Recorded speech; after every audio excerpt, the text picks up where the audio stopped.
Hello, everybody. Happy Sunday. Let's go in and get into our stream. How are y'all doing? Let me get everything set up and then we'll go in and get started. Let's see here. I got to get my phone together so that I can watch comments come in. All right, here we go. There. Okay, so a couple things going on. So, I'm back to live streaming. I think that it's been a month now that I've been live streaming every Sunday. And the point of this live stream is to bring, oh, let me turn this down. The point of this live stream is to, bring the old stuff forward to the new stuff. The point is that history repeats itself. And so whenever I find something trending, or whenever you all let me know about something that's trending, if there is a historical parallel, we're going to talk about that and then talk about the main thing. And then we're going to play Pred Bingo. So I'm really excited about that. So let me say my hellos and get straight to it. So hello, Rebel. How are you doing? And Beige Fox, hello. And True Crazy Lion, you're not supposed to be in bed, hello. And Auntie Eva, hey, Auntie Eva, I haven't seen you in a while. Okay, and Jazzy Flowers, hello. And Poetry Chick, I told you I'd be here and you're here. How are you doing? Okay, so we're going to get into this story. Did everybody see what's happening with Afroman, with his defamation suit that he won? So we're going to talk about that as the current thing, but I want to talk about something that happened in the past that's very much like that first. And let me know if you all have played or watched me play Pred Bingo, because we're going to play together as a group. Members, you all already have the link in the members only section. After we get through the stream, I'm going to drop the link and y'all can play with me. And we'll play for at least $10 today. I'll cash up somebody $10, whoever wins our Pred Bingo game today. If you don't know, you'll see if you stick around. Okay, so let's see here. Who else is here? Hi, April. Happy Sunday. And Lady Key, hello. And Rosie, how are you doing? Okay, so let's talk about it. Let me pull up my notes here, you guys. I prepped for this live stream like all day today, when I really should be making you all some new videos. I have another video coming up that's gonna be good for you. So this we got Afroman. Does everybody know who Afroman is? I only knew his song because I got high, and I never liked that song. I always thought that it was silly, but he's not anybody who seems to take himself too seriously. But anyway, he just won a really, probably the most important free speech case in recent history. The police raided his house in 2022 with their guns drawn. They found absolutely nothing. They had a warrant. So apparently some anonymous tipster let people know that, hey, he's got, kidnapping victims and guns and drugs and all this stuff. But anyway, they didn't find anything. They stole some of his money. They cut his security cameras, which is insane. And when he used that same footage that he was able to save from his security cameras and from his wife's recording, because she was there when it happened, when he used that same footage to make music videos clowning the police so that he could raise the funds to pay for the repairs for his home, they sued him for $3.9 million. And a jury deliberated for less than a day, and they decided that Afroman would win, and all 13 claims were dismissed. And so in the 1870s, another man named Thomas Nast did the exact same thing under very similar circumstances.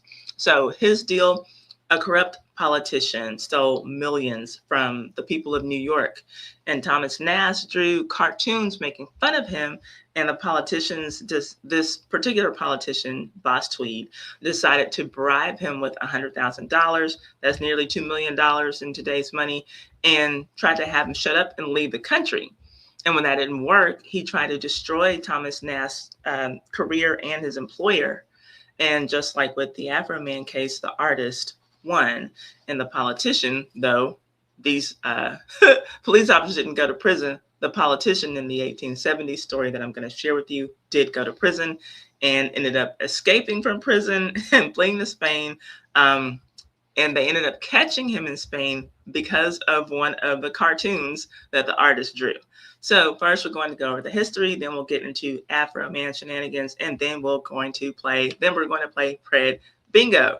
So let me say some more hellos before we get into this, and I'll tell you all about Boss Tweed, and we'll go through the story. Let's see here. I'm so glad that you're back, and I hope that you enjoy the live poetry chick. Let's see, what you're in bed as it happens in your hotel room. Are you on vacation? Are you on, I'm sorry, holiday, as you all say? Yeah, I'm happy for Afroman. I will say, I like his new songs. I never liked Because I Got High, and I didn't know any of his other songs, but I like all the songs that he's created since this drama. I love his songs. Yeah, I same here, Jazzy Flowers. That's what I just said. I agree. That song is totally what I immediately think of when I think of or read Afroman. Yep, that's the only thing that I knew of before any of this came up. Oh, okay. So yeah, you're so crazy lion. You're going to hear it all. So on the screen is Boss Tweed.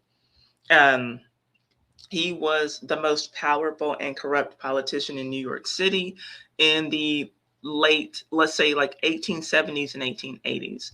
He ran Tammany Hall, and that was a Democratic Party's political machine that controlled New York City politics. And he was the third largest landowner in New York City, co-director of the Erie Railroad, and 10th National Bank. And he stole somewhere between, it's hard to know the exact amount, but somewhere between 25 million and $200 million from New York City taxpayers through inflated public works contracts. And his big money grab was a new courthouse building that cost $15 million to build, or so he said, because $9 million of that went directly to Boss Tweed and his cronies in kickbacks. And so let me go through to the next slide for you. Let's see here. Okay, so this is our guy, and I don't know how well you can see this picture, but the artist who I'm talking about, who he had some trouble with, this is a picture of him. And this is one of the pictures that he drew. So Boss Tweed wore this massive diamond shirt stud, and that's what you see on his chest right there. That was his signature look. Kind of think of like the way that rappers wear big medallions on gold chains and stuff. That was what that was his thing. He was over 6 feet tall. He was nearly 300 pounds. And he looked cartoonishly evil, so I'm sure that it wasn't really hard for this cartoonist to draw him. And think like this is, back in the 1870s. So this is before the obesity crisis that we're in now. So it was not very common to see a 300-pound person in those days. But this guy was not just big, he was big and tall. And he kept power through patronage, handing out city jobs to loyal supporters. Speaking of loyal supporters, he hired 12 manure inspectors. And yeah, so y'all know that like manure was a big problem in New York City when New York City was like first becoming, what we know it today. So this is another one of the drawings of Boss Tweed. So in theory, let me tell you, so the manure inspector was supposed to monitor the horse manure on the New York City streets. In the 1870s, the horses, we know, like were the primary transportation, and thousands of them producing tons of manure daily caused a big problem in the city. So someone had to make sure that it was being cleaned up properly because it was a genuine public health hazard. And so in practice, Boss Tweed created these 12 positions as patronage jobs, but they were just like cushy city paychecks that were handed out to his loyal supporters, and they did little to no work. And that was his whole system. You vote for me, you get a city job with a real salary, and nobody checks to see if you actually show up. And the job title itself, manure inspector, became a punchline that people would use as just like another way of saying a fake government job that only existed to reward loyalty.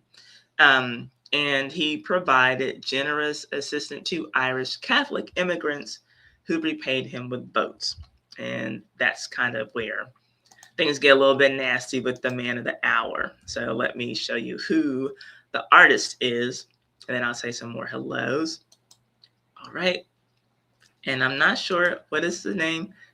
Is it Terani Richardson? I'm so sorry, Terani Richardson. Let me know if I'm saying it wrong. Hi, Victoria. And hello, Tammy. How are you doing? Okay, we got a monitor in the house and a member. So, Tammy, I don't know if there are any members here, but you all have the links to Pred Bingo that we're going to play after we get through this live stream. We're going to go through the history, then go through Afroman, and then we're going to play Pred Bingo for some cash, a little bit of cash, $10. What would like it to like a gallon of gas today? So anyway, so now we got our main guy on the screen, Thomas Nast. So he's a German immigrant, and he arrived in New York City as a 6-year-old boy in 1846. He was a self-taught artist, and by 15, he was drawing for newspapers. And by 1862, he was working for Harper's Weekly, and that was the most widely circulated magazine in the United States. During the Civil War, his Union propaganda art was so powerful that Abraham Lincoln called him our best recruiting sergeant. And Ulysses S. Grant credited his 1868 election to what he said, quote, the sword of Sheridan and the pencil of Nast. And Philip Sheridan was a Union general during the Civil War. So let me show you some of his images, or at least a couple of them. So hang on to your hats. If anyone here believes in Santa Claus, because he's not real, but he's an invention of Thomas Nast. The modern day image that we have of Santa Claus, that was a Thomas Nast drawing. And not only that, as far as politics were concerned, the donkey and the elephant, those were his drawings as well. So this man, he drew pictures that changed the course of American politics and really helped to shape our modern view of the world in a lot of ways. He was very important as an artist, arguably contributed more to art and history than Afroman, if that's even possible to believe at this point. I know. And so, but he did not like Boss Tweed. He did not like corruption.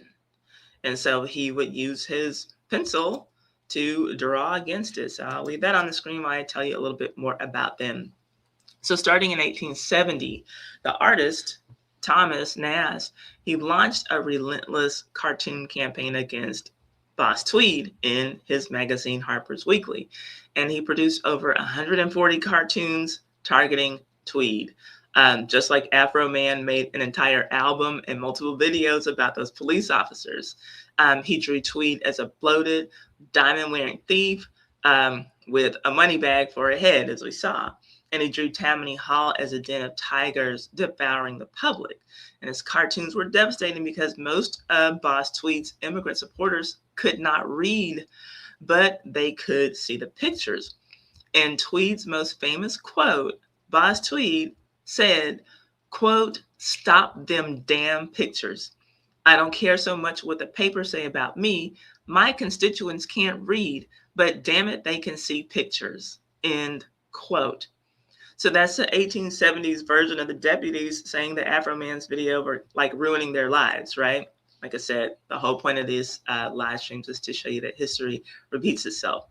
And so just like the Deputies tried to shut up Afroman with this lawsuit, Tweed tries to shut up this artist, but instead of trying to take money from him, he tries to bribe him with money. So Boss Tweed sent a representative to Thomas Nast, offering him $100,000. Again, that's almost $2 million, like $1.8 million today. And he told him, like, he'd give him this money if Thomas Nast would go to study art in Europe, basically code for take the money and leave the country and leave me alone. But the artist refused to leave. And according to some accounts, the artist negotiated the bribe up to $500,000 just to see how far Boss Tweed would go. And then he got Boss Tweed up to, saying, okay, yeah, I'll give you $500,000. Just stop with these drawings. And then Thomas Nast rejected the whole thing, and, maybe make fun of some more. But anyway, the threat, when the bribe failed, Boss Tweed went after Thomas Nast's employer. Since he saw that he couldn't get to the artist, he's like, I'll go after the magazine. And he threatened to have the Board of Elections boycott Harper's textbooks. And that would have been a massive financial threat, obviously, to the company. So surely his hope is like, well, if I create enough problems with this employee, maybe I'll end the magazine, or at least like they'll fire him. Like, he just wanted this guy to go away.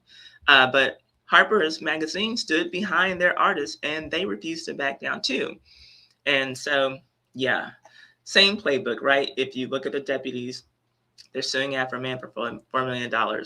Tweed, again, at least he offered money instead of trying to take money, but they're using money and intimidation to silence an artist, or at least that's what they tried to do. But the artist ends up winning, just like this week, Thomas Nast. His cartoons turned the public opinion against Boss Tweed. And in 1871, the election destroyed Tammany Hall. And so the voters kicked out all of Tweed's people from both houses of the New York legislature. And Thomas Nast's cartoons, were a big part of the reason why. So the 1871 election, Tammany's people got swept. They were all gone. But Tweed did survive that election. So he remained in office. And I'll show you a newspaper image that shows you what goes on there. Let's see here. Okay, and I think that that's going to be big enough for everyone to read, but I have it in my notes so that I can read it to you. Let's see here. Okay, what are y'all saying? Oh, tell your hubby happy birthday, Tammy. That's what's up. Let's see here. Enjoy reading about the origins of Santa. Yeah, because he's not real. Sorry, y'all. I'm sorry if I made anybody sad. Auntie Eva says, interesting. I'm glad. Okay, I'm glad. Yeah, ditto. Cartoons they definitely serve their purpose. So y'all see that on the screen, right? Maybe I don't need to. Yeah, y'all can read that for yourselves. Okay, so this bold robber and thief has succeeded and is again elected to the Senate of this state, but we think he will not dare show himself at Albany. If he does, he'll be kicked out, figuratively speaking, very suddenly out of the Senate chamber and told to go to his narrow home at Sing Sing. Y'all know that's like a prison. Let the disgraced scoundrel resign and never show himself in public. So this is how they felt about him getting reelected. And so like the newspapers, they're saying like he's not gonna dare to show up. And it shows how hard it was to take down this man. So even when his whole machine crumbled around him, his own district still voted for him. But let's see what the rest of New York felt about Boss Tweed's supporters. So this is some more trouble that our artist kind of gets himself into because he's going to go after his supporters too. Okay, so you might not be able to see that one so well, but I'll read it to you. Only the beginning of it, because they went in on his supporters too. But the election of Tweed yesterday is the crowning disgrace and defeat of the Tammany democracy. That organized infamy has now but one spot left in New York, which it can claim as its own. It is the district which the world aptly but coarsely calls a political scab. So that's what, I forgot. You see the title, it's called The Political Scab. It is peopled by the basest collection of human beings ever congregated in a civilized community. They are all ignorant, mostly vicious, and no small part of them professional thieves and prostitutes. Probably not 1 in 10 of that community of ruffians is an American.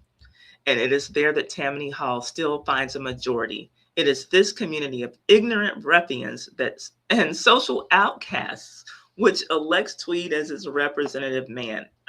You can see that it went on, but I think that you get the point. They were not really feeling good about the people who voted for him.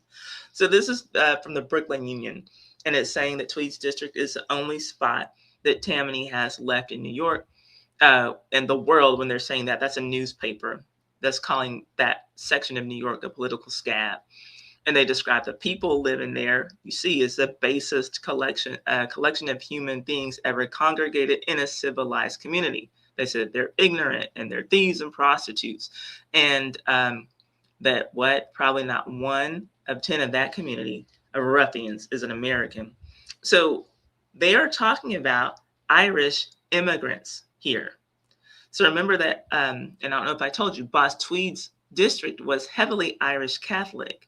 And the Brooklyn Union is saying that these people don't count as real Americans. So Tweed's win doesn't count as a real American victory. So they're framing his entire voter base as foreign criminals. So now I'm going to go on a quick tangent. Yes, Boss Tweed is a thief. And yes, Nast helped expose him. But the anti-Tweed side was also deeply, some would say nativist, but surely anti-immigrant. And Thomas Nast himself was notorious anti-Irish Catholic, not anti-Irish, even though he was accused of that, but he was anti-Irish Catholic. And in his cartoons, he would draw sometimes Irish people with ape-like features pretty regularly. And it's complicated because, again, he didn't target all Irish people, but the ones who were Catholic and who he felt voted against their own interests, the ones who he thought were ignorant. So I'm going to show you one of his cartoons, and you'll see for yourself.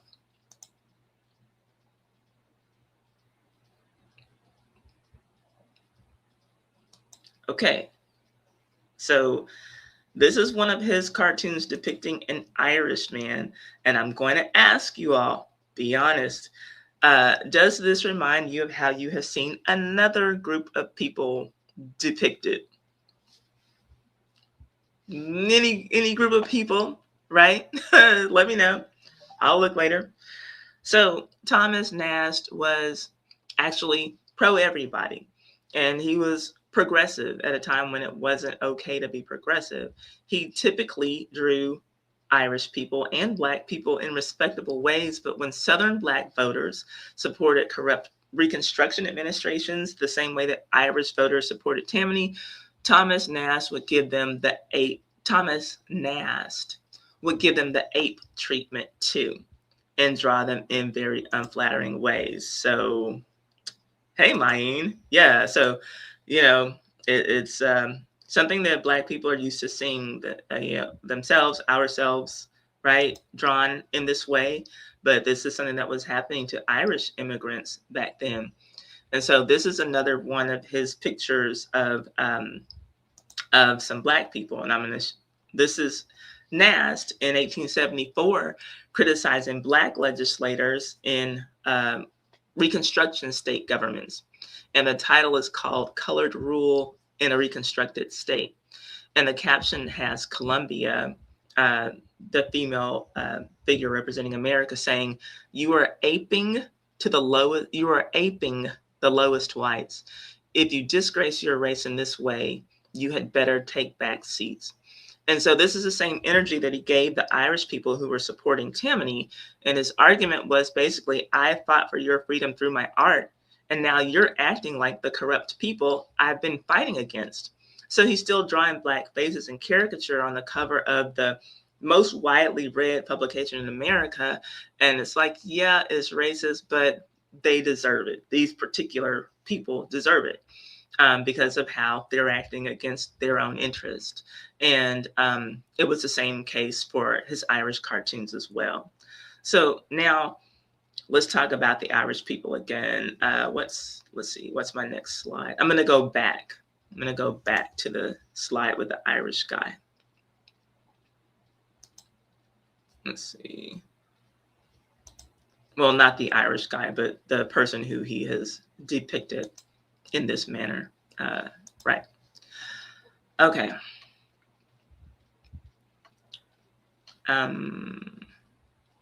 Okay, so now let's talk about discrimination against Irish people in the 1870s and 1880s, because it was real and it was vicious, but it operated differently in one critical way. Irish people could eventually become white in America's eyes. And I mean, they should, because they are white, right? But they were gate kept out of real whiteness. But they finally made it through. Within a generation or two, they were able to assimilate into whiteness, and Black people obviously never had that exit door. And honestly, part of how the Irish became white was by distancing themselves from Black people. So, it was really common back then for Irish immigrants and for Black people to, be in strong community with each other. But Irish immigrants were some of the most violent enforcers of racial boundaries once they started climbing the social ladder. And in 1873, the draft riots in New York, heavily Irish mobs lynching Black people and burning even a Black orphanage happened during this same era.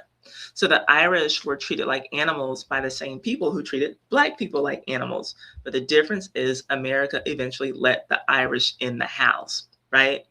They just had to kick Black people on the way out, on the way through the door. And Thomas Nast criticized the Irish for that as well. So meanwhile, all of this is happening on Native Indigenous people's territory. So it's, all super crazy, right? It's all nuts. The people doing the gatekeeping are never the ones who had the original key, but they just got through the door and slammed it behind them, before other people could. So it also ties back to the Afroman parallel perfectly, in my opinion. The people in power, whether it's Boss Tweed or the Adams County Sheriff's Department, the people in power always get to decide who is legitimate and who is not. And none of them ever turn that lens on themselves. And we're about to get to Afroman and then our game. But at the end of the day, Thomas Nast was an editorial cartoonist. And dehumanization through caricature was literally his job.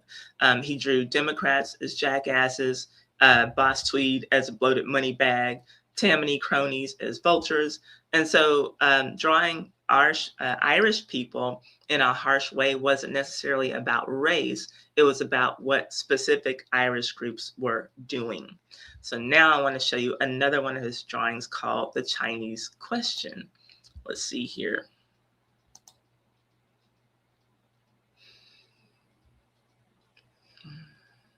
Got to get through this one. I put this all in a little video. The slideshows, I didn't like that when I first came back. Okay, so this is another Irish person. Let me see what y'all are saying. Let's see. Yeah, nothing.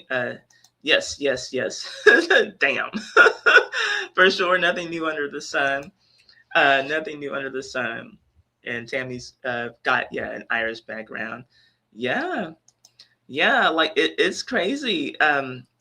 Everyone is just trying to figure out how to be ahead of the next person. It's sad. And I know that story about you, Tammy, that your ancestors were part of the Underground Railroad, and I would be proud of them too. Let's see here. Yeah, nothing surprises me. Yes. I agree. Yes, I agree. And hi, Jennifer. Yes. Hello. And we're about to get to his trial. Very interesting to see. Yeah. Listen, y'all, I love showing y'all the old newspapers and all the old stuff from my research, because people were very blunt and you didn't have to wonder what anybody was talking about, back then. They made it super, super clear. So this is you see another one of his cartoons with Irish Catholics. But I want to get to this one. This one's called The Chinese Question. The Chinese Question. Let me take a sip of my water. So this is Thomas Nast drawing Irish mobs as apes in this drawing called The Chinese Question. He was specifically referencing the 1863 draft riots that I was just telling you about, where Irish mobs lynched Black people and burned down a Black orphanage. So that's not him being racist. that's rage at people committing racial violence that he was displaying. So I don't know how well this is going to show up for you, but on the right side of this drawing in the background, there's a sign that says colored orphanage, and it shows that it's been burnt down. And then you see on the right side, it's men in suits who look like apes. These are more Irish men who he's drawing. And this is also directly related to Boss Tweed. So we've got Columbia, the feminine symbol of the United States. She's standing there and she's shielding a despondent Chinese man against a gang of Irish, apish thugs. She's saying, hands off, gentlemen. America means fair play for all men. And the mob is Irish American men. And so the background details are where the 1863 connection lives. Thomas Nast included, again, that smoldering orphan asylum in the background, and that's a direct reference to the colored orphan asylum that the Irish mobs burned during the draft riots. And there's a barren tree with an empty hangman's noose, and that references the lynchings of Black people during those same riots. Again, that, Irish people were out there doing to Black people. And I don't know if y'all, it's like in the distance. Are y'all able to see it kind of in the center? That noose that's there. Okay, so Thomas Nast is making a timeline argument. Let's see. So, okay, we got the barren tree, and oh yeah, there are makeshift tombstones also in this picture, and they acknowledge, very right. So anyway, so Tom Nast is making a timeline argument. He's saying that the Black American issue has been handled, and now that they're put in their place, which is in graves, hence the tombstones, the Irish-led mob is now turning their eyes to the Chinese question. That's what this is called. One problem down, one more problem to go. So he's saying that these are the same people who lynched Black men and burned a children's orphanage in 1863. And now here they are in 1871, and they're coming for the Chinese. And Thomas Nast is putting Columbia, America herself, between the mob and their next victim. And so this is where Boss Tweed ties in, because Boss Tweed was pushing anti-Chinese legislation during this time, stoking a fear about a Chinese invasion, right, for his own political gain once again. So Thomas Nast saw it as the same machine. Boss Tweed is manipulating Irish immigrant fear, and he points them to a new target and profits from the chaos. So Thomas Nast often gets painted as this anti-Irish person, but he was really just anti-Irish mob violence. It's not anti-Irish. I won't say that he's like he's not truly a hero or a villain. I think he's more hero. He is a weapon, and weapons don't have morals. The person aiming them does. And so Thomas Nast is aimed at multiple directions. Whoever is doing wrong, that's who he's going to, demonize through his art. It might be Black people one day. It might be Asian people one day. It might be a group of white people one day. But this man's pencil freed and dehumanized people. He was doing his job. And I'm not here to tell you all in this live stream what to think about him. I'm just here to show you what he did, and you come to your own conclusion. So eventually, the people in power, though, did come to see things his way, and Boss Tweed got arrested in 1873. So let me move on and show you that article. And while I wait for it to come up, I'll check out some more comments. And I don't know how well that's going to show up, y'all.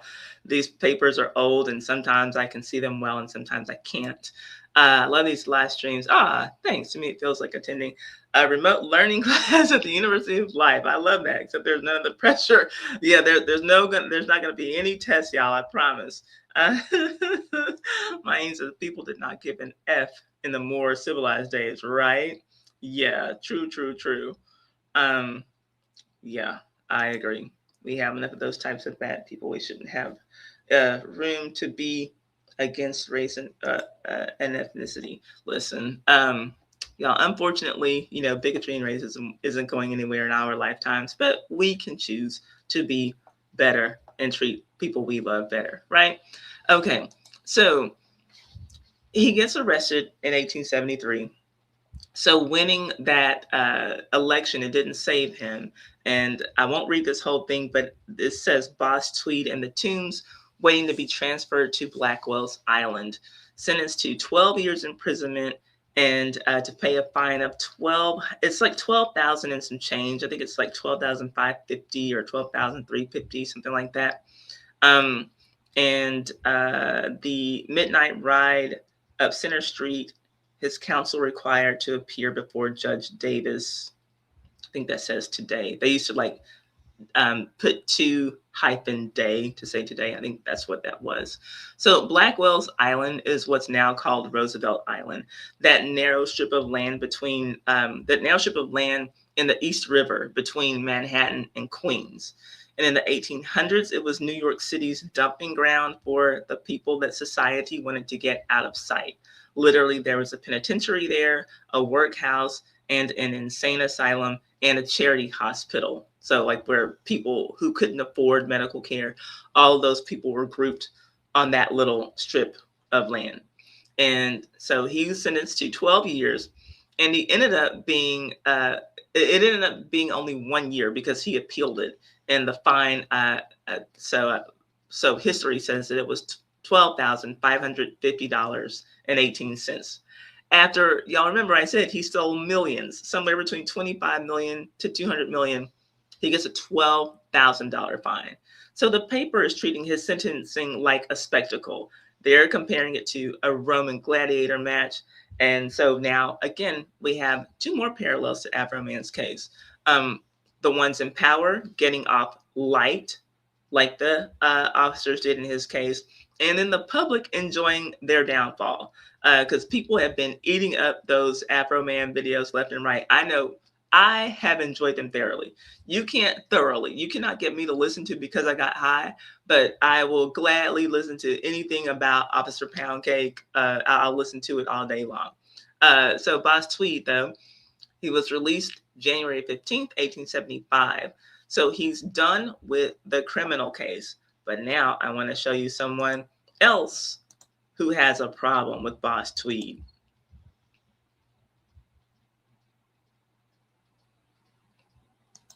All right, this guy here. So again, Boss Tweed is released January 15th, 1875. This man on your screen is Samuel J. Tilden. He was a New York governor, and he made taking down Boss Tweed his personal mission.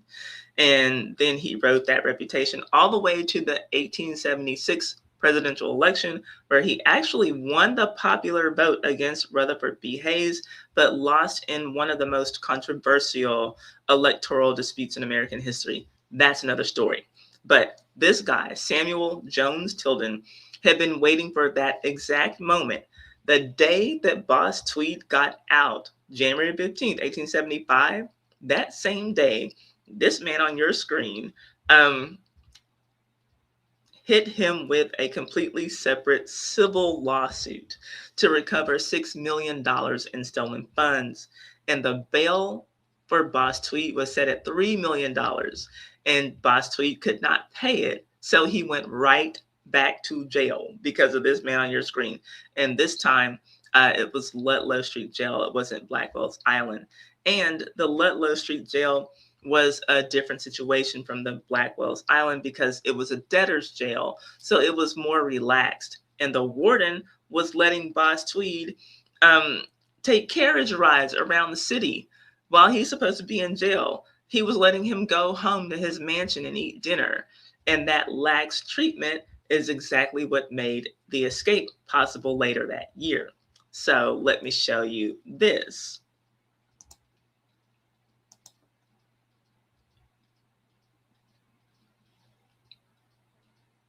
Okay, while I have that on the screen, let me see what y'all are saying. You tell him die. That's right, Demi.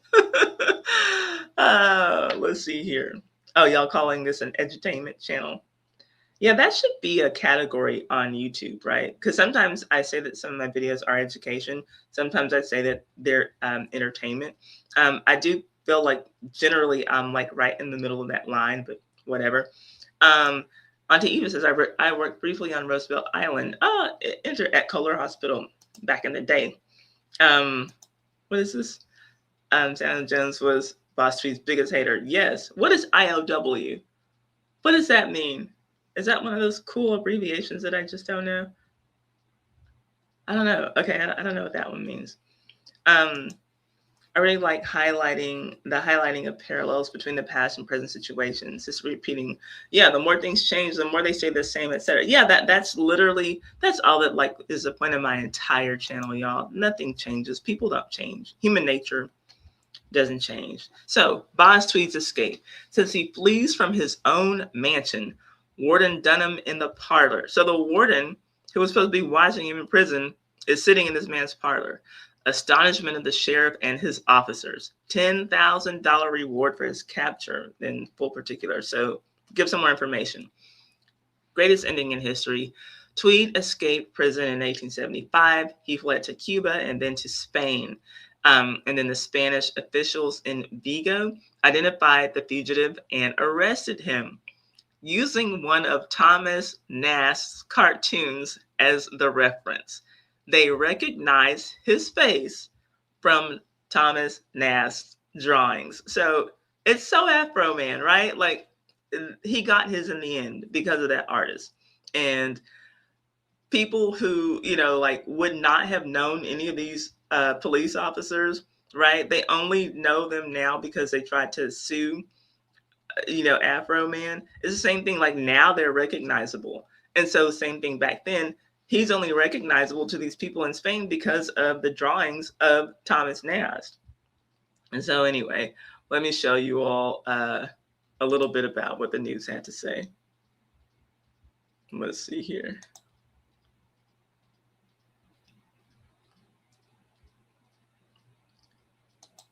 Oh, I didn't put the other articles up there. Okay, so it's almost time for for Afroman and see. Okay, in other words, see, I didn't know either, Victoria. I didn't know what that meant.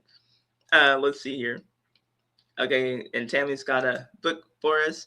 If anyone hasn't read this book, oh, it was so good. The Woman They Could Not Silence by Kate Moore. Okay, awesome. Yeah, see, look, we're all learning. We're all learning. It's a learning community. It's a school with no grades, like Drew Crazy Lion said. Okay, so let me just share these with you. So, Boss Tweed, Boss Tweed's return. He gets taken on board the Franklin. That's a ship, and they're afraid that he's going to kill himself, basically. So this man has been warned, one of the guards has been warned that Tweed might make away with himself rather than return to New York. So the commander of the Franklin has therefore been instructed to keep him strictly confined and leave him no opportunity to jump overboard.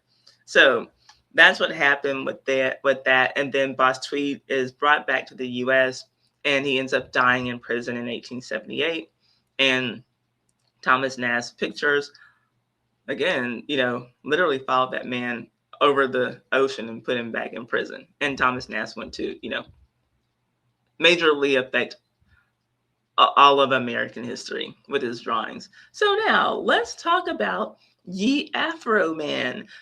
For my channel members who are here, did you all look in your members section and get a link to Pred Bingo? Because that's what we're going to do after we talk about Afroman. And we're gonna play for $10. Maybe you can get you a gallon of gas. And be sure that you have your Cash App accounts ready in case you are a winner, so that I can send you your $10. Okay, so let's talk about this. We got the Adams County Sheriff's Office deputy raided Afroman's home on a warrant. The warrant was for drug trafficking and kidnapping, and half a dozen officers kicked down his door with AR-15s drawn. Afroman was not at home. His wife and children ages 10 and 12 were. Now, I believe as he said it, his wife was in the home by herself. The children were outside playing, like in maybe a neighbor's yard or the next lot over, and then they came home after they saw what was going on. Or I guess after they saw the cars pull up, I guess like his kids came home. The deputies searched his CD collection. They went through his suit pockets. They flipped through his cash. One deputy, as we know, got distracted by some pound cake that was on the kitchen counter. And this, we know, becomes an important part of this case. But they found nothing. No drugs, no evidence of kidnapping, and there were no charges filed against him. They seized cash from his home, and $400 went missing. They cut his security camera cords, and his wife recorded parts of the raid on her phone, plus home surveillance cameras captured, I guess, as much as they could, considering that the cords were cut. So this is a little bit of the footage that I think, was like from one of his videos, but here we go. So that's them pulling up on the property. There's the pound cake.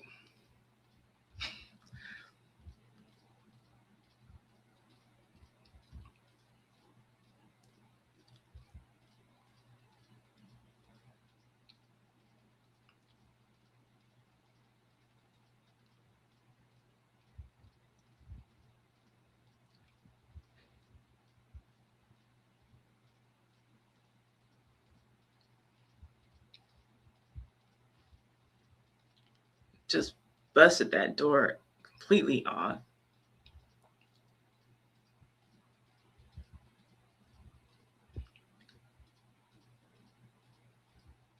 Okay, no kidnapping victims under there. Okay, so yeah. So I cannot imagine. And he was saying that like he was, I guess, like out on a concert somewhere. I think, did he say that he was out with Snoop or something? But he's looking at this on his phone. Can you imagine how powerless he must have felt watching this happen, knowing that his family is there and he can only see it on his phone, like watching the security footage? That's insane. So Afroman uploaded the surveillance footage to his Instagram, and then he did what artists do. He turned it into art. He turned it into music, and he released an entire album called Lemon Pound Cake, and he named it after the cake that the deputy was eyeing in this scene here.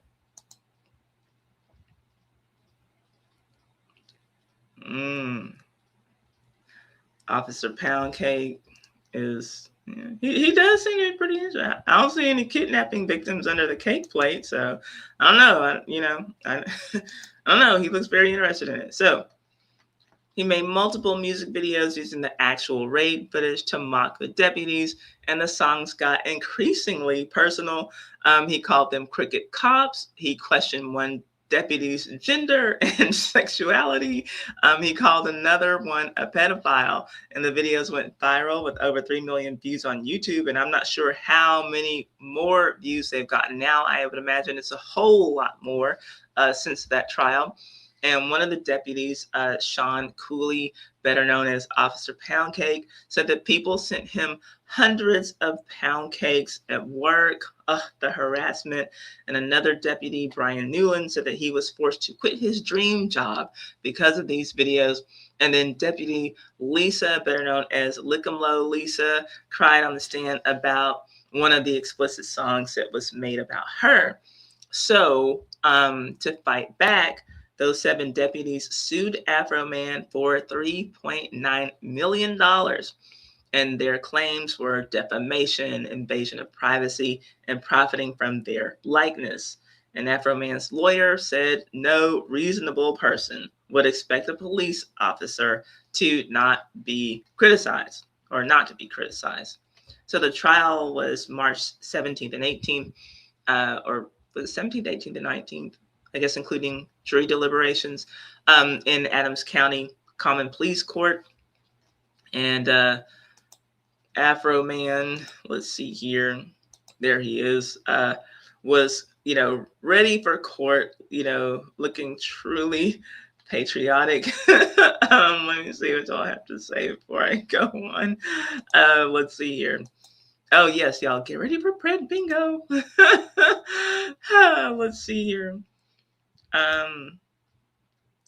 Yes, a waste of money and manpower, but great advertisement for Afroman. I must say, because I have not thought of Afroman since this stuff happened.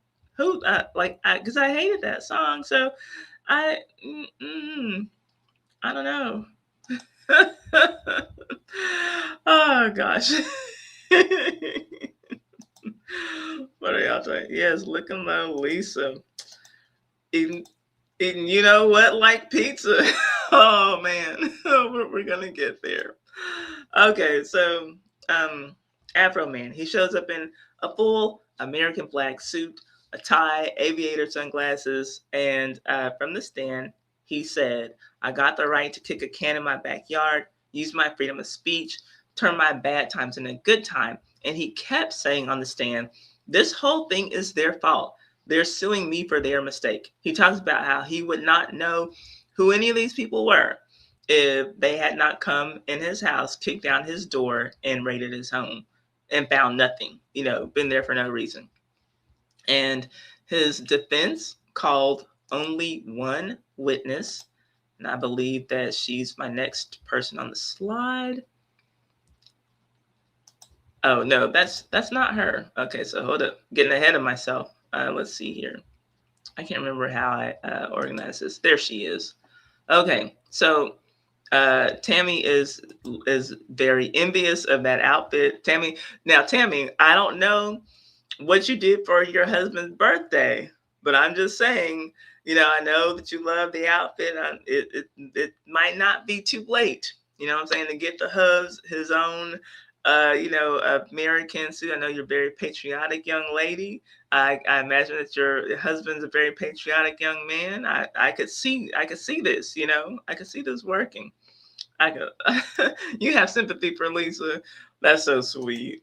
Poor Lisa. Look at my Lisa. Listen, yeah, he went in on Lisa. He went in on Lisa. He really did. But so this woman is the only defense witness who was called. The only witness his attorney called. She's the ex-wife of one of the deputies. Her name is Rhonda Grooms, and she's a teacher and ex-wife of Deputy Sean Grooms, who she had to get a restraining order against him. She testified that. She came to court and she told the jury that his marriage did not end because of Afroman, which I guess he was trying to say that all the pressure from the Afroman hits were, causes marriage to break up. She said that it did not end because of Afroman. The marriage ended because of him, and that the deputies themselves were laughing and joking about these songs. And she also said that she understood that explicit rap lyrics were not literal facts. And she was even asked if she had heard of the WAP song by Cardi B, and asked if she'd heard that her students had played that for her. She told them not to play it again. She's not a big fan of the song, but she didn't believe that it was a literal song. Y'all know wet ass Pussy. And so now Cardi B wants to sue her because she's like, girl, I do have a wet ass pussy. No, I'm just kidding. Cardi B doesn't want to sue her. Just joking. But again, the point was that explicit rap lyrics are not literal facts. And Afroman's lawyer said that no one takes them as literal facts. So the jury deliberated for less than a day. Again, all 13 claims dismissed. And the judge in this case, I didn't take any pictures of him for this slide, but there were a number of moments when, in my opinion, you will tell me if you all feel differently, it seemed like he was acting as an attorney for the plaintiffs more than an impartial judge. I didn't have time over the stream to get all the clips that I wanted to get. I find myself working on prepping for the stream up until right the moment that it's time for me to stream. And I'm trying to get these done earlier in the day. I want to work my way up to 4 p.m. Central Standard Time, but still stuck here around the 7 o'clock time for my time zone. But anyway, Y'all don't care about that. So, Afroman was outside the courthouse. He, after the verdict, saying that he didn't win, America won, and we did it. America, freedom of speech, right on, right on. And he cried after the verdict. And that's the slide that I showed y'all a little bit early, getting ahead of myself when I should have been showing this lady's slide. So there he is celebrating with the people, power to the people. And this is a huge win for America. This is a huge win for freedom of speech. And this is like where we if we value freedom of speech, we should advocate for everyone to have free speech, even the people we don't agree with, right? It can't just be that you only want people to have free speech if you agree with what they say. Everyone needs to have the freedom of speech. The good thing about that is that if someone's saying something that you don't like, you have the freedom to not listen to it as well, right? So that's something that we should all be thankful for. That's a good day in court for America, in my opinion. So let's run down the plaintiffs, and then we'll get to Pred Bingo. Let's see, what are you all saying? Let's see here. Let's see. Yeah, the trial was absolutely crazy. Horrible that Afroman endured this, but sounds like his musical revenge was awesome. Yes, y'all. If you have not treated yourself to Afroman's hits since this trial, I suggest you look them up. Like, everything's on YouTube, and I don't know how, child. Lickum Lisa, I don't know how he got away with it. Well, he did say he put the not safe for kids label on it, because it's not. Like, that video is explicit. On one hand, it's not acceptable to speculate someone's gender orientation. On the other hand, it's also unacceptable to break into someone's home, steal their money, and traumatize their kids. Yeah. Look, I gotta call it a wash. You've never seen the court hearing, Tammy. If you have, some time, it would be worth, it's entertaining. They brought Afroman out of retirement, upped his social media engagement with their shenanigans. Afroman handled the whole situation like a G. What a legend. Yeah, he really did. He really did. He handled himself with a lot of class and a lot of restraint, frankly. He really did. The judge was biased. Yeah, I truly felt that way. There needs to be a distract put on the judges. Listen, I say that too, but only if he's going to move. Because I don't want anything like some of those people are already on edge, and I would really hate for something bad to happen to him. Doesn't look, you know what I mean? But if he does, I'm going to listen to it. The plaintiff's attorney, also not great. Listen, all they can work with is what they have, like the facts that they have. So sometimes even a good attorney can only be as great as the case that they are, presenting. So I don't know, but yeah, I wasn't impressed. I'll say that. The judge seemed salty of the outcome. I don't know if the judge even thanked the jury. So I saw people saying that, and then I saw also a couple of attorneys saying that it could likely be that the judge thanked the jury in the jury room, because that seems to be a really common thing.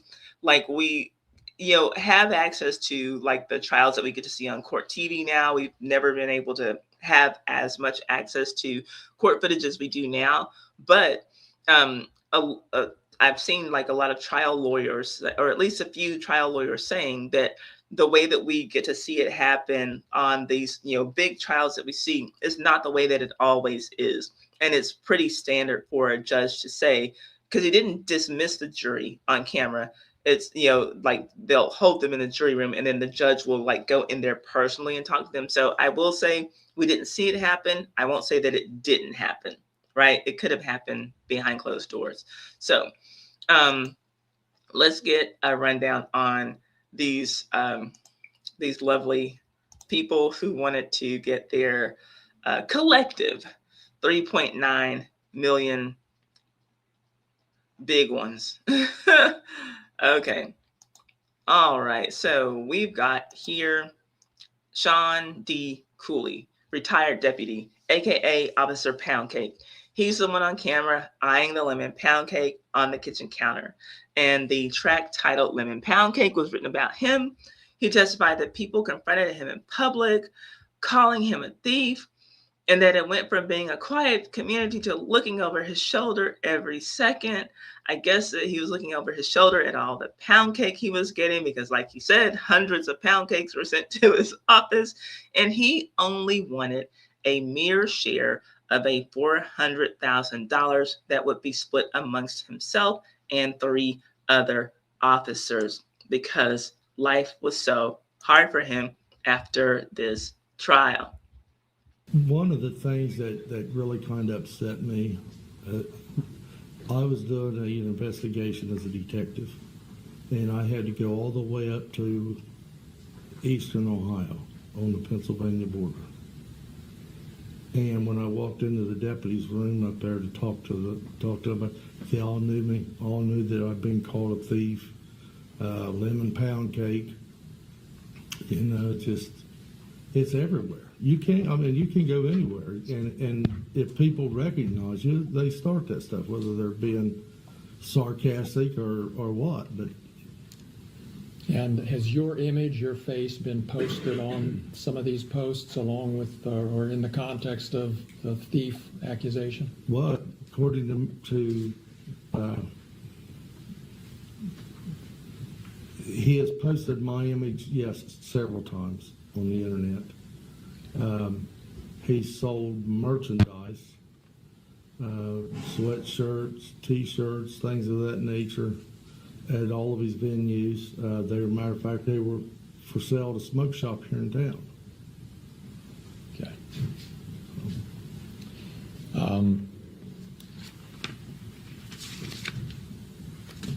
Those are all of my questions.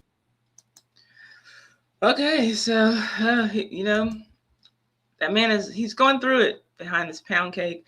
Now, I will say one thing that when I hear lemon pound cake, it reminds me of the lemon loaf cake at Starbucks. I have not had that in a long time, but that is some really good pound cake. And I used to make a pound cake. Well, it was a bundt cake. It was a pound cake that had a citrus glaze with a little bit of the zest of an orange. And that's like, just when I hear lemon pound cake, it makes me think of that. And I want some pound cake. And so I'm kind of jealous that, you know, he's been getting sent all this pound cake to his office, and he wants to sue for it. So for all of his grief, you know, he needs $100,000.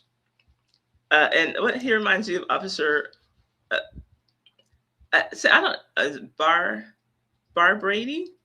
Is that how that's pronounced? So South Park needs a pair of aviators. I haven't watched South Park in a while. But so this now young man on the screen, this is Officer Poundcake's son, also a deputy on the raid, and he's grouped with the lower tier claims. He also just wants his share of the $400,000 split.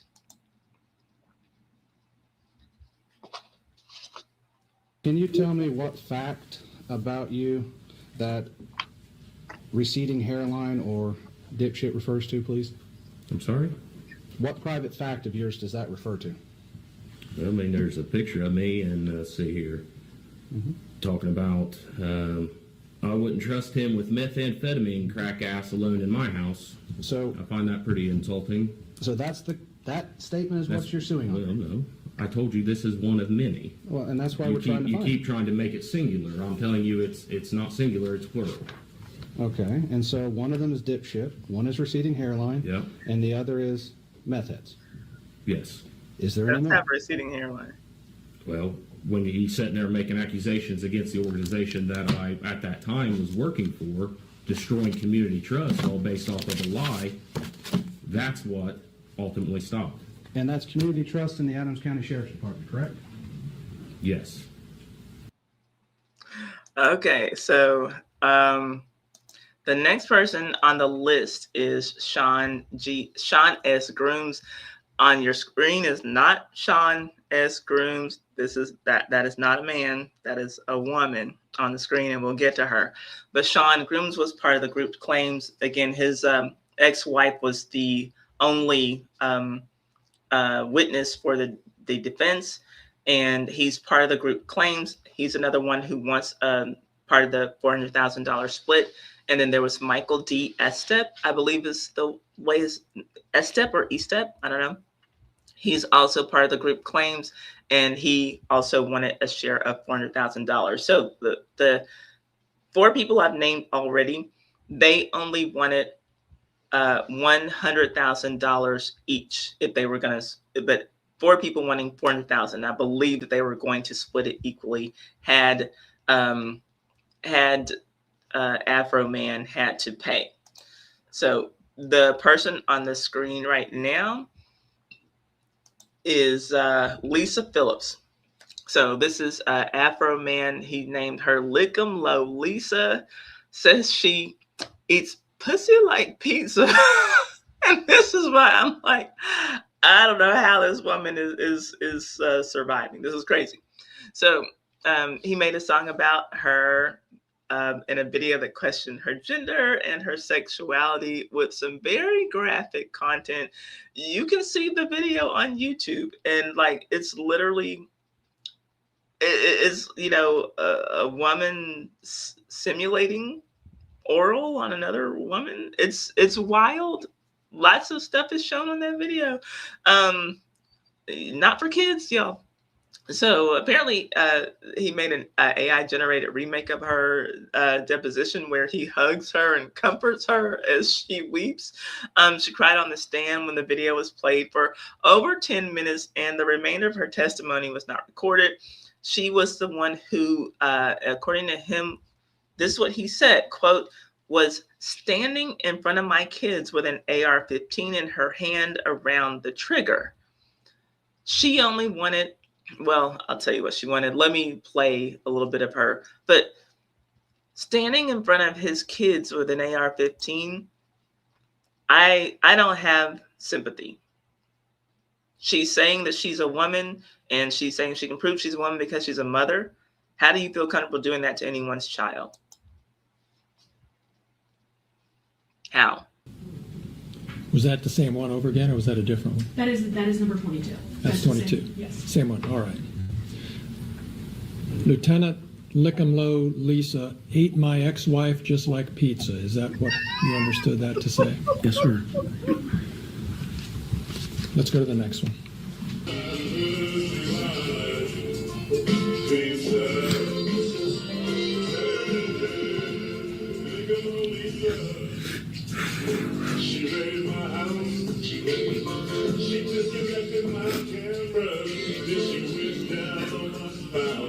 Okay, Lickum Lisa. She raided my house, disconnected my cameras, then she went down on my spouse.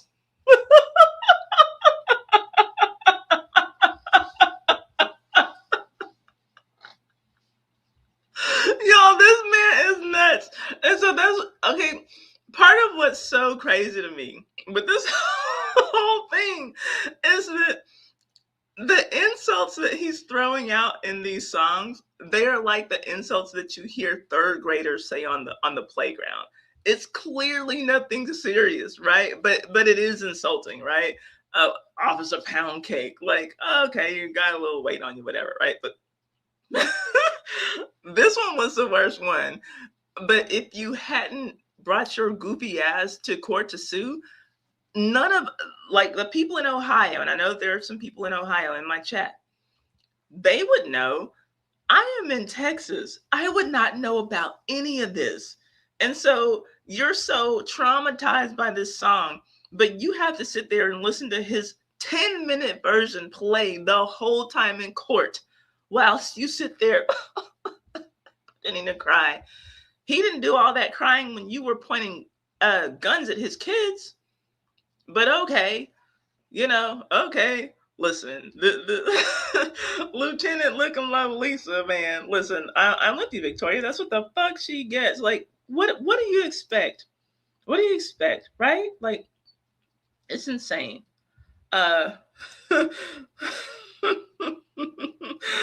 Listen, I am done with this, but I'm gonna play because like I wanted to get a little bit of her testimony, but I'm just gonna let y'all watch her cry while this song gets played. Like that's gotta be more humiliating, than just like it existing on the internet. Now you're having to sit in this courtroom in front of these jurors, and y'all listen. If I had been on that jury, they would have kicked my black ass out of the courtroom. They would have been like, "We need an alternate," because I do not have the sense.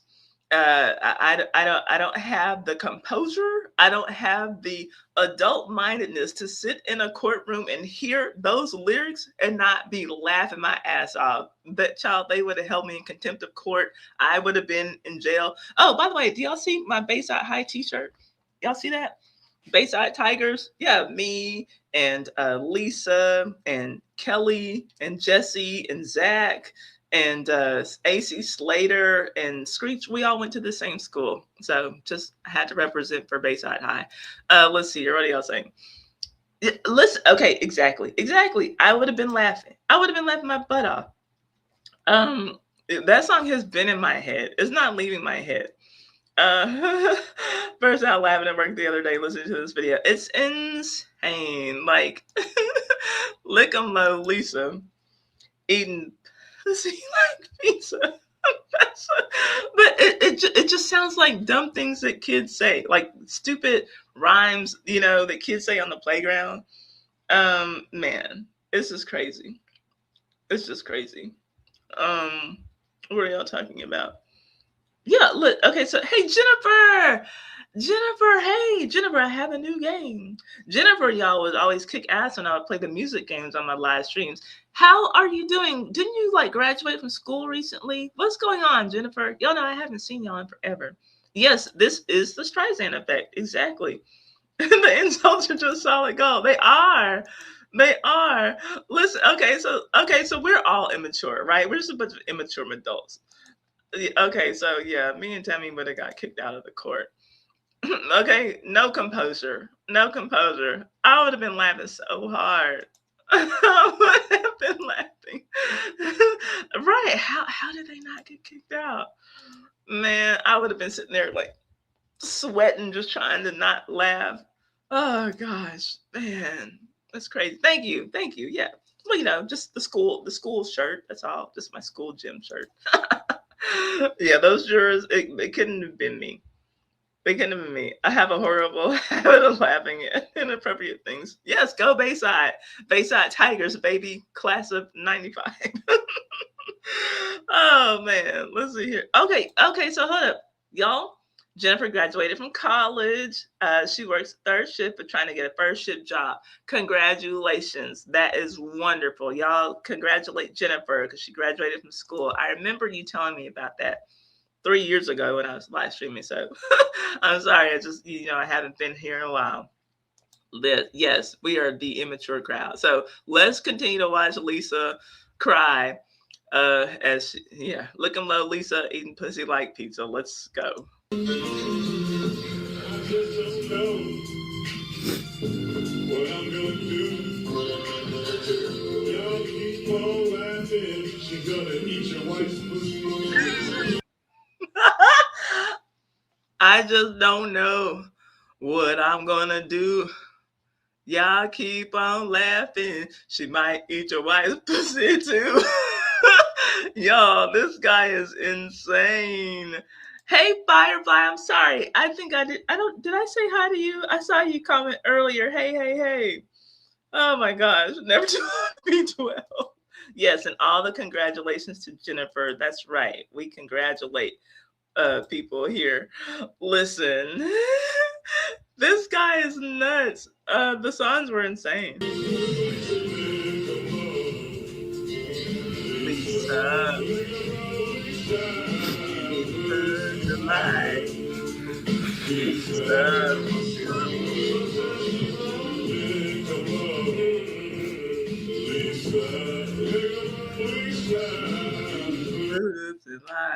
Okay, so I didn't I didn't get too stupid with it, but yeah. So there y'all go. Put your cat and pizza emojis in the chat, y'all. Hold on, Let me see. Let's see here. Let's see. There, I'll start. Okay. Lickum Lisa eating beans. And Jennifer says she's feeling the love from y'all. I appreciate y'all. Um, and look, okay, so I'm just playing that audio.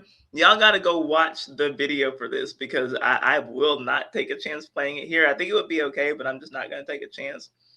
I couldn't do it either, Firefly. I couldn't. Oh, they would have my butt in the jail. Like, Ty, you're going to jail, girl. You're going to jail. Yes, look at like pizza. That man. But it's just a bunch of goofy stuff, right? Oh gosh, it's just a bunch of goofy nonsense. So she only wanted $1.5 million for her troubles. I'll see she can barely compose herself on the stand. She can't keep it together.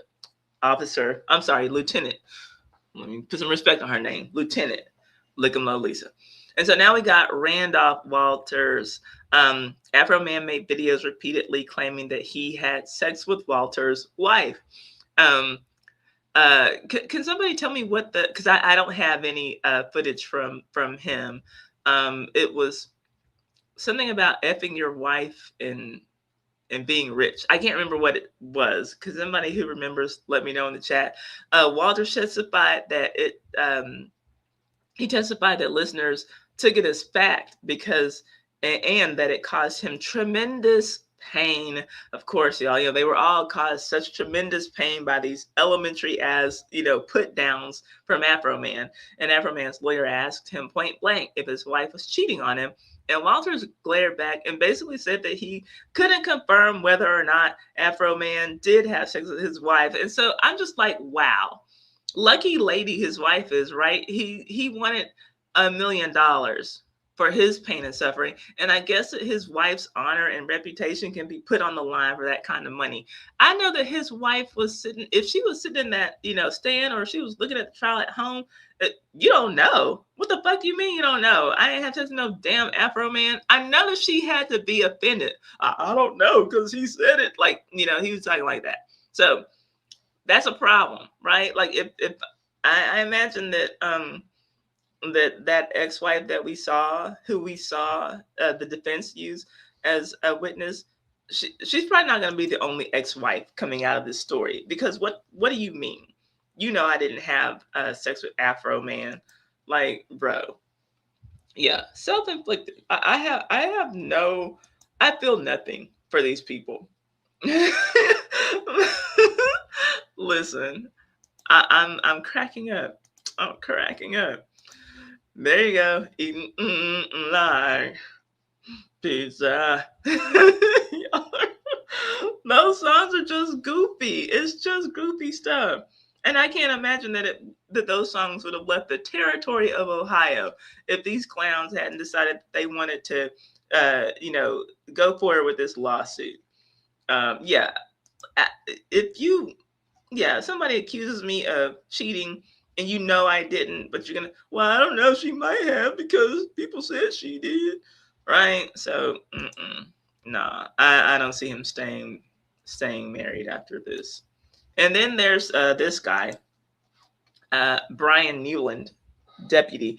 Afroman called him a pedophile. Afroman used a photo of Newland with a boy from Shop with a Cop holiday event. And that's a program that pairs officers with children from low-income families. And Afroman labeled him a predator. Newland said that he quit his dream job over that accusation, and that he is also the one who admitted on the stand to miscounting Afroman's money. Remember, Afroman's money came up $400 short, and so when my money's coming up short, we got a problem, especially if I need to use that money to repair my house that y'all destroyed. So, and Brian Newland's brother, William Newland, was fired from the People's Police Department in Ohio in 2021 after he was accused of providing obscene material to juveniles. And William was convicted of a misdemeanor. Afroman referenced William's case in posts about Brian, put their photos side by side, and called Brian's family a, quote, stealing pedophilia family, end quote. So during trial, Klingler asked Brian on the stand, is that a picture of your brother beside your picture? Brian said, yes. Was your brother convicted of a misdemeanor? Yes. Did you have anything to do with that crime? No, I did not. So anyway, from Afroman's Instagram post back in September 23, he wrote, Brian wants me in jail so I don't expose his stealing pedophilia family. So Afroman called Brian a pedophile, and that part was not literally true about Brian himself, but when he called the family into it, he had receipts. So Brian's own brother was convicted, and Brian had to confirm that on the stand in front of the jury. And Brian is, basically suing this man for lying about his family, in his words, being connected to pedophilia, but his own brother has a conviction, for providing obscene material to minors. So that's the kind of detail that a jury doesn't forget when they go to deliberate. And he only wanted $1 million for his troubles, but we know that they all got exactly $0. And that, I believe, is the perfect segue to take us into Predator bingo. Since we're Predator. All right. So let's see here. I'm going to drop a link in the chat so that you all can get your bingo cards and play along with me. Let me copy this address. If I put it in the chat, is it going to come up as a link for you all? There. Does that come up as a hyperlink so that y'all can, yeah, so y'all can click that link. And I have a video that we're going to watch while we play Predator Bingo. Who was here last week and got to watch me play? Now we're all playing together. Now I have 30 cards that I can issue. It's 30 in the chat right now. If we get more people who want to play and who can't play, then I'll go on and pay for some more cards going forward. So let me see what y'all are saying. I'm going to read these comments and then we're going to get on with Predator Bingo. Let's see here. What are y'all saying? Yes, Mayim, you were reading my mind. You were reading my mind. And I know you put this before I said it, but yes, for sure. They want 7-figure something compensation for having songs written about them. Yes, total clowns. And no one taking any accountability for their part in this. Afroman is only reacting. And he said that he just needed to find a way to raise the money to repair his house that they would not repair after he asked them. Y'all going to help me put my door back on its hinges? Y'all going to help me with it? And he said that, like, one of them laughed like, no, we don't have to do that. Okay, then don't worry about it. And he never sued them. Like, he was going on about his business. So it's very crazy to me that they wanted to sue him. Thank you. Look, I'm a professional at this. That's why I've been prepping all day, trying to make it flow. You know what I mean? Look, Bayside, baby, like that. That's what they taught us, at Bayside High. Let's see here. Jennifer, have a good night at work. And again, congratulations on your graduation. You got your card. Okay, so yeah, members, what I'll be doing as I'm going to be doing these streams on Sundays, I'll put the link up for you all in your members only section. And then I'm going to drop the link here in the chat for everybody else. So Tammy's got her card. She's ready to play. Poetry Chick is saying bye to Jennifer. Everybody's telling Jennifer to have a great day at work. Y'all are so sweet. Okay, but now it's time to play Predator Bingo. So let me get my card out. Let's see. Okay. Get my card out. And I'm going to share the screen. Oop, hold up. Okay. I'm going to share the screen.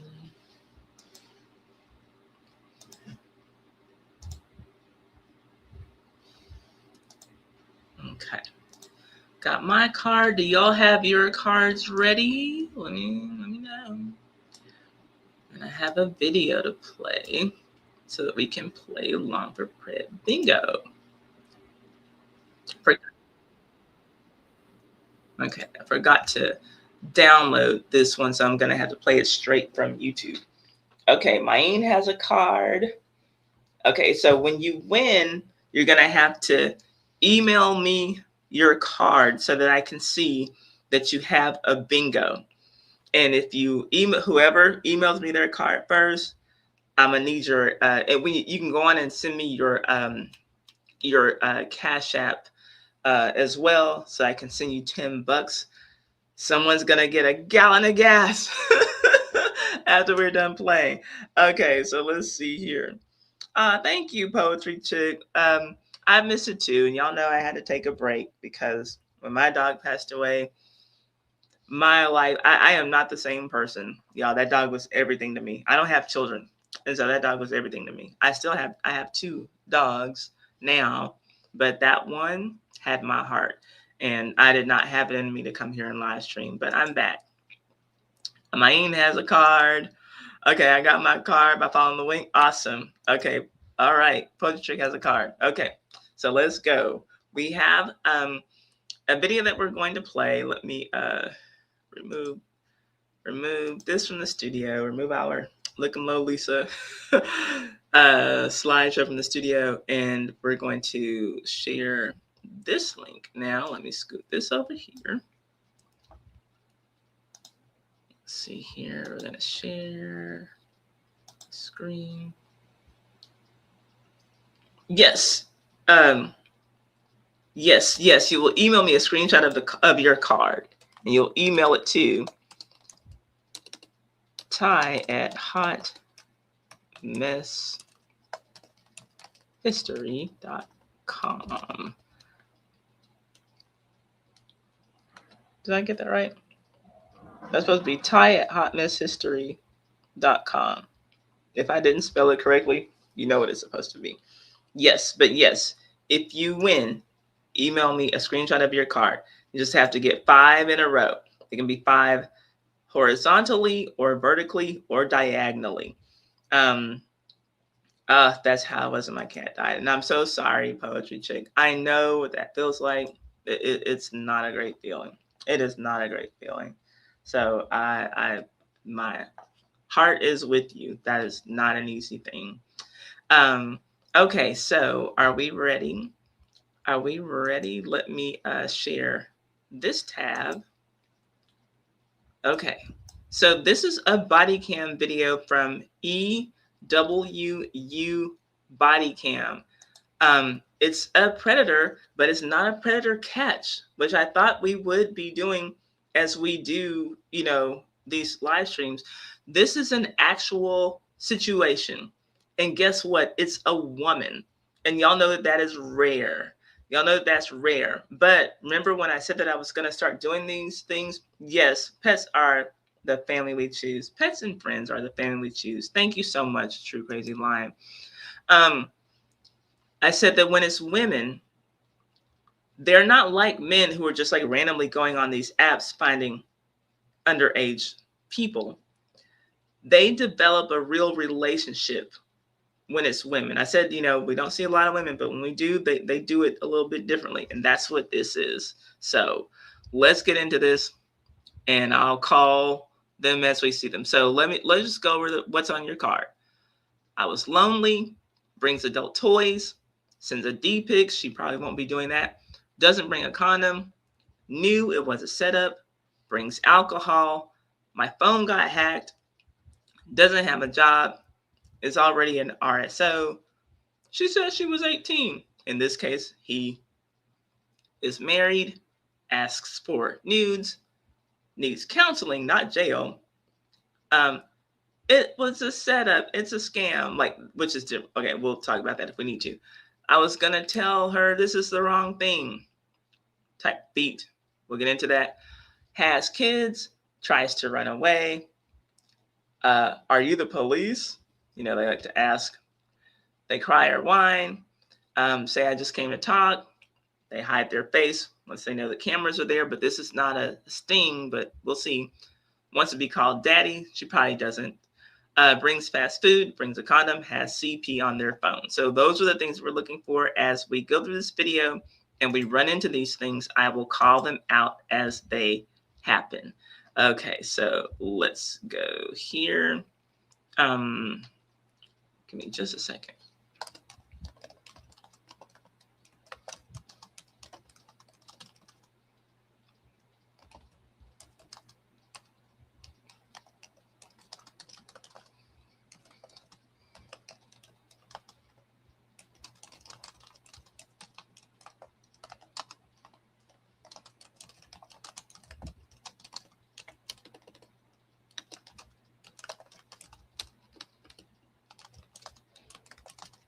All right. Here we go. My card wants to be called Daddy. Yeah, that's okay. That's on there. Okay, so here we go. And there's no other word for it. It's disgusting. I absolutely agree with you. How old are you? I'm 53. And you are trying to have sex with a 17-year-old child. When deputies are called to check on a teenage boy vacationing in Florida, they make an appalling discovery. His phone reveals that he's been receiving explicit messages from an adult who wants more from him than texting. So, bottom line, I'm going to be honest with you. At this point, we're trying to, because this is sick, figure it out. Oh, yeah, it's definitely sick. The following report is based on official police records, and most of the footage has never been seen before until now. Please note that all persons charged with a crime are presumed innocent unless and until proven guilty in a court of law. In the middle of the night on March 29, 2025, a dispatcher receives a call from a distressed woman who appears to be concerned about a 17-year-old boy. Walton County 911, what's the address of the emergency? There's weed and underage kids. This little kid just left. They won't let me in the house. I'm trying to find my son's friend. I don't know where he is. They told me he's in Seaside. Okay, so let's stop. She's trying to find her son's friend. So one, we can say has kids. And there's one about having kids around the age of the decoy.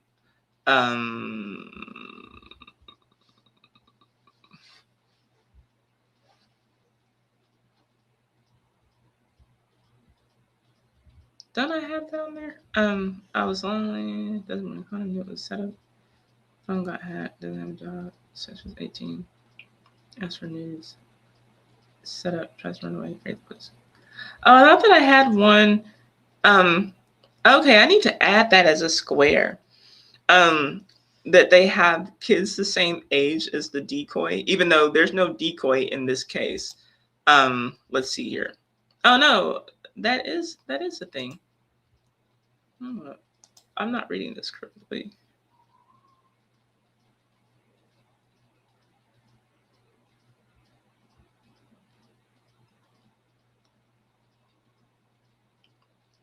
I guess it's just not on this one. Do y'all have that on yours?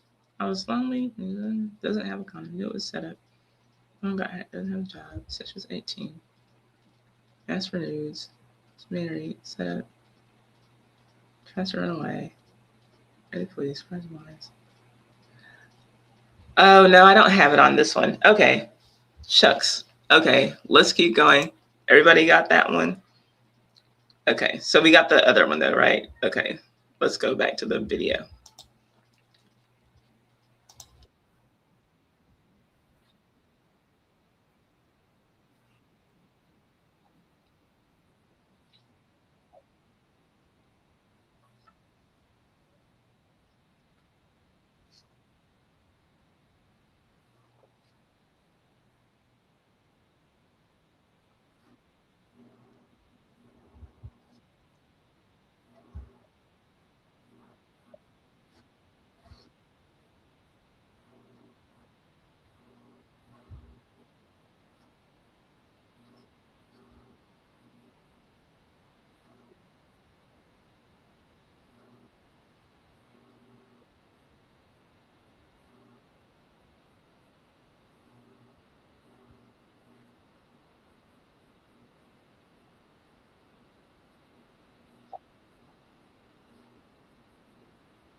Oh, hold on. I'm sorry.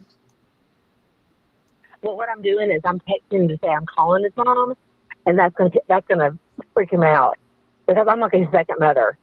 Are you parked right outside the address? Yes, ma'am. Okay, just stay in your vehicle for me. How did you find out that he could be at this address, though? Okay. I'm friends with most of my son's friends on social media. I think the deputy mayor just pulled it behind me. Okay, go ahead and make contact with him then, all right?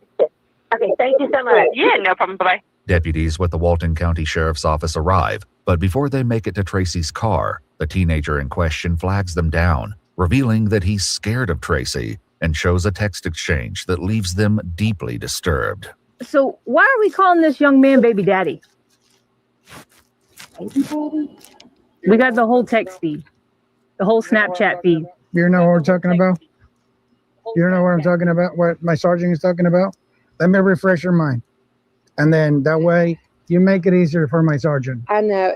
So if you know, why are you playing that game? It was a lapse in judgment. I had a little bit to drink this afternoon, and he was drinking, and I was concerned. How old are you?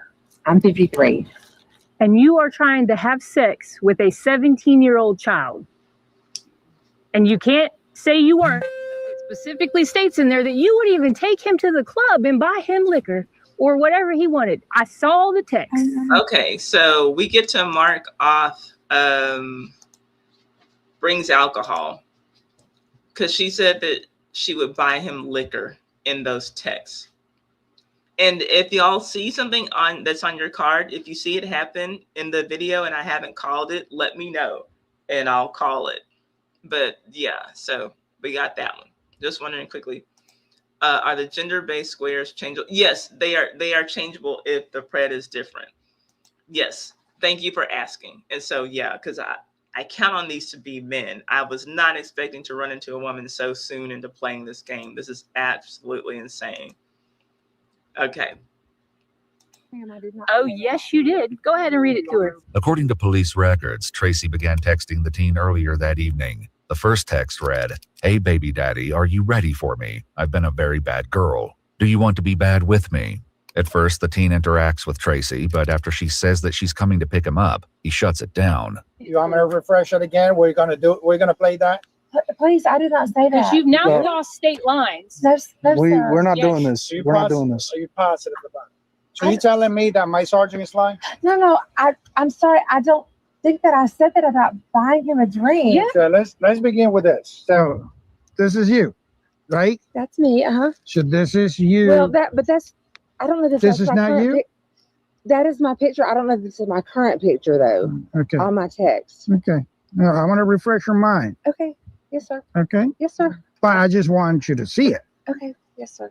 I'll I'll read it to her. I'll read it to her. Absolutely. I mean, she knows exactly what she wrote. She has it on her phone. It needs to sink in because she's obviously denying everything, and it's literally I'm right coming there. to see you. I'm already about halfway there.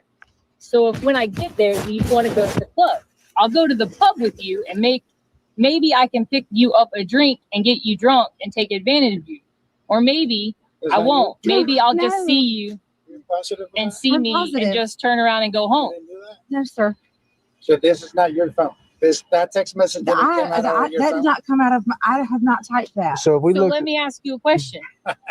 Okay, so we can say my phone got hacked. That's what she's trying to say. She's trying to say that that she didn't type those messages. She doesn't know how they got there. So this definitely counts as my phone got hacked. Everybody got that on their card? Craziness. When I'm looking at this, Yes, that's my picture. Yes. yeah, ma'am. and when I'm looking at this Yeah. and I have his phone in my hand, Uh-huh. a picture of my truck I took a picture of. Yes. pops up on this I know. same feed. Because I took it On this same feed. These kids are smart. According to police records, the teen's phone showed that Tracy sent him 2 photos, one of the sergeant's patrol vehicle and another of deputies standing in front of the house. Since the photos are part of the same conversation, the deputies use it to debunk Tracy's claim that it wasn't her who sent the inappropriate texts. We're not doing that. I We are think not they're doing definitely that. smarter than you are. I think they are. Yeah. Oh no, we already determined that. I think you're the one who hasn't determined that yet. The kids Because are you're trying to sleep. You're trying to have sex with a 17 years old. Girls in the state line to come and have sex with a 17-year-old, which you already sent it on your phone. You gonna keep saying no? It's there in black and white. Earlier today, we are staying in Orange Beach. I don't care where you're staying. Okay. That's not where we're at. We are I on the know. text messages. Yes, sir. This is what we cared about. I don't care That where you text live. message didn't come from me. I did not. It's in the same exact feed that you sent a picture of my vehicle. I understand that, but I didn't. I did not write that. Tracy is confronted with one string of vulgar messages. One deputy reads it word for word. Okay, well, this here is you. The whole I'll you out there. We'll drive back to Orange Beach, and I'm gonna you out here, and then I'll drive back to where you gotta go, and I'll you again. I'll you here. I'll you there. I'll you everywhere. Is what you That's said. exactly the same feed I when did you sa- said, "I'm calling the cops. I'm on the phone with the cops." That wasn't you. That I did say, and So the part where it says having sex with the boys, that's not you. But the one that shows my sergeant card and say I'm with the cops, that's you. yes, That is very convenient, isn't it? Tracy has read her Miranda rights and continues speaking with the deputies, revealing the sickening way this all began. he was in like 6th grade. Okay. I've never thought anything about him whatsoever because he's a child. Okay. Exactly. He's spent the night at our house a million times. I've taken him everywhere. You haven't done any sexual acts with him before. Oh, absolutely. You haven't made any advances towards him. No. Okay. No. Never even crossed my mind. Okay. Yeah. About a year and a half ago, I was at the doctor's office in Moody, which is where he goes Okay. to school. He was homesick, and he popped up something on like Instagram or something. I said, "Hey, how are you feeling?" And he says, I just want to tell you, I think you're so pretty," and blah blah blah. And I'm like, So was he giving you attention? he did. So he was giving you attention. But that was just that one time, and I said, Okay. I just kind of like, I was like, "You're like my son," blah blah blah, and never Okay. said anything else about it. And when we would go to football games and stuff, I completely just acted like Really? nothing ever happened. But I need to get to the point of why are we saying we're gonna them? And like what? Like there's no other word for it. It's disgusting. I absolutely agree with you. So Miss Tracy, Yes, sir. earlier you offered if we could see your phone. Is it all right if I see your Oh, phone? absolutely. Yes, All right, sir. perfect.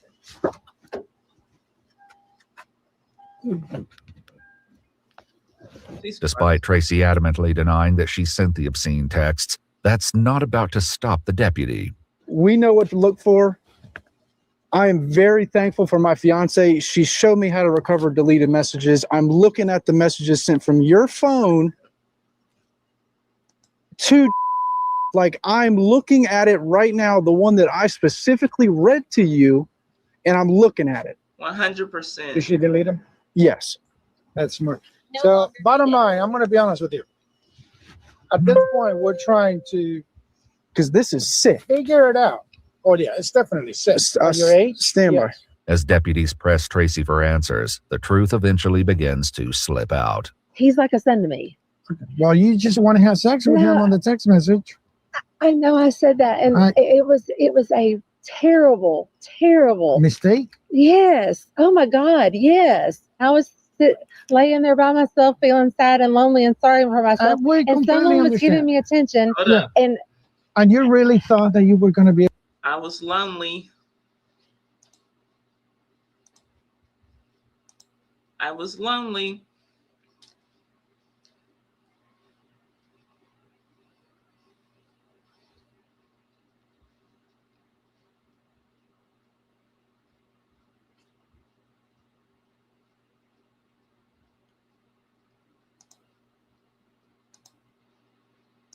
Everybody got I was lonely?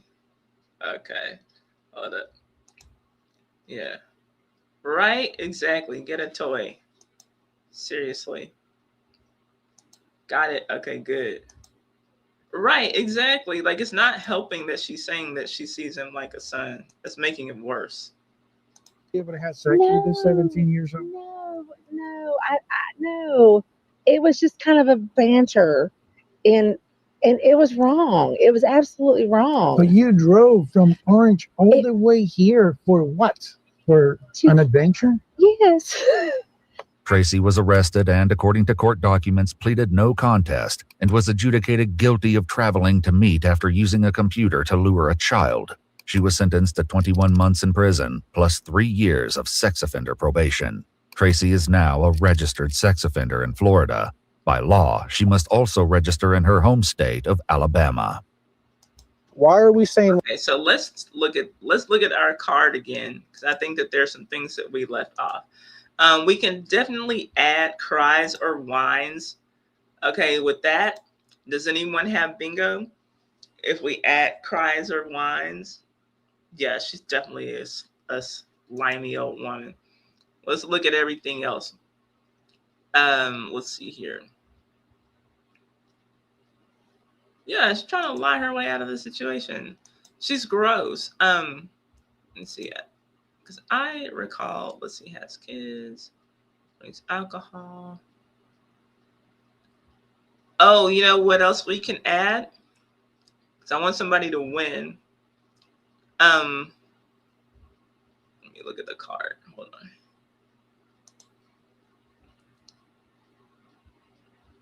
I just came to talk because she's framing her 2-hour drive as just coming to check on him. So with that, does anybody win? Let me know. No bingo? Okay. Let's see what else I have.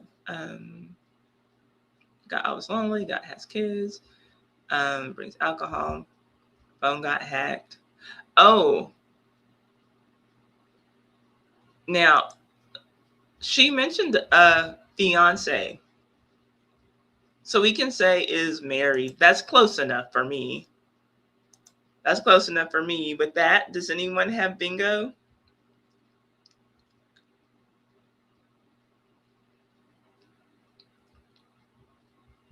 Any bingos?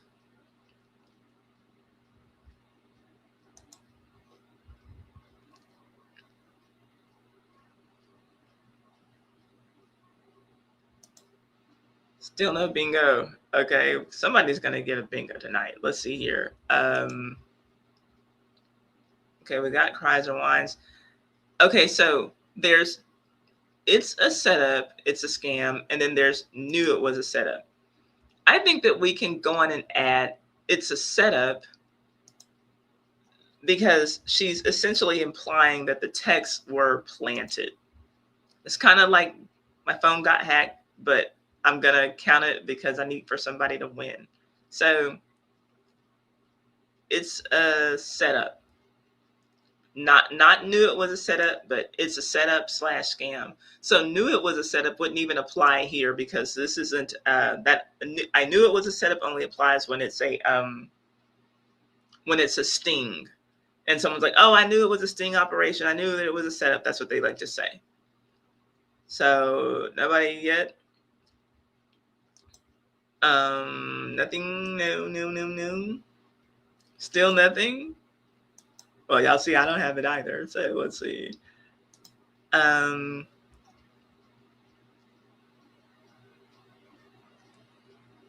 That's all I can think of. Okay, does anyone see any other stretches that we can make it happen? No? Oh boy. No winners tonight. I guess we'll have to try on another one. Nobody's got a win? Okay. Well, I'll look for another one next time. And I'm going to try to see if I can. I don't know if we all have to have the exact same squares and only mix them up. Because there are some other ones that I can add. But I've got to see like with how this particular thingy is. But this was fun. That's all that I got, y'all. Then if nobody won, we'll play next week. And y'all, I'm going to start making a post on Wednesdays. If you all see something happening that's big in, that's trending, like a big story, and you wonder like if maybe there's a historical parallel to it, I'm going to start asking you all for topics like, hey, y'all, what's trending this week that you want to talk about in a live stream? Because I don't always see things. This week I saw this, the Afroman story, and I saw that the Justin Timberlake, thing. Good question, Tammy.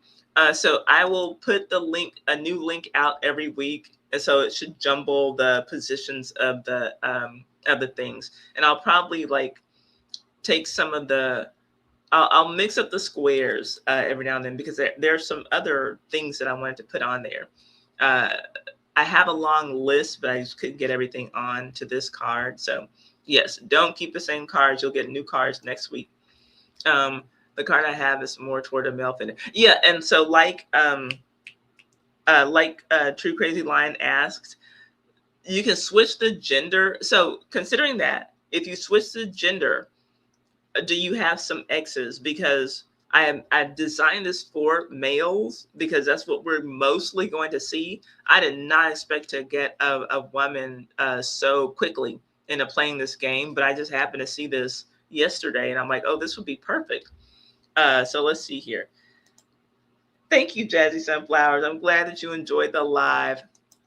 Let's see here. Nope. I have lots of squares, but they're kind of spread out over the grid, unfortunately. Okay. So yeah, we'll do a new card every week. Thank you, Victoria. I appreciate you. Everyone have a great week. And yes, y'all have a great week and great rest of your weekend. No, she didn't, thankfully. No, she did not. Not from what I heard. So, whew, Lord, thank goodness for small favors. Okay, so yeah, I'll put the link out next week, and you should get the same thingies but jumbled around. And I'll probably again add some new squares. So y'all have a good rest of your Sunday, and have a great week, and look for my post on Wednesday so that y'all can give me some topics. Thank you, Poetry Chick. I'm so glad to see you back again live, and I'll be working on content this week, y'all. If you haven't checked out my new story on Marshall Field's son, check that out. There's a new video for you, and I'll have at least 2 more new videos for you this week. And I'm gearing up for Titanic week next month. I have a lot of content in the queue for y'all that's going to be coming out. So just stay tuned. Still great fun playing along. I'm glad that you had fun playing along in your hotel room. Thank you, Tammy. Thank you. Yes, y'all have a good evening and take care. And I will see y'all soon. Thank you. Thank you so much. Thanks, True Crazy Lion. And Tammy, thank you for coming in and moderating. I will see y'all next week. Later.